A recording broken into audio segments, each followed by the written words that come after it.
Welcome back to How To's channel. In this tutorial, I'm going to show you how to send a voice messages on Messenger. So let's dive in. You click on the person you want to send the voice messages to. Once you click on the person here, just click on this icon that look like a mic. This one, just click on it, and you can see we're using app only this time.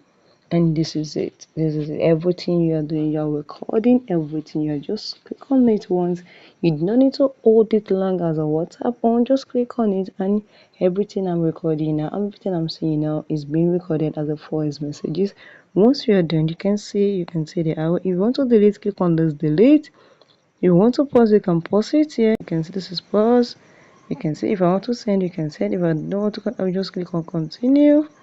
Click on continue. You can see if I wanted to listen to it, pause it, click on continue here, and you are automatically recording everything you're saying again. Then click on send, and I have sent a voice message to this person right now. Very easy. So guys, if you found this video helpful, click the like button, share, and comment down here. Is there any topic you want me to touch? You want me to reach? You want me to touch it? Don't kindly drop this on the comment below, and I'm sure I'm gonna give you a good and thorough tutorial on it. Thank you guys.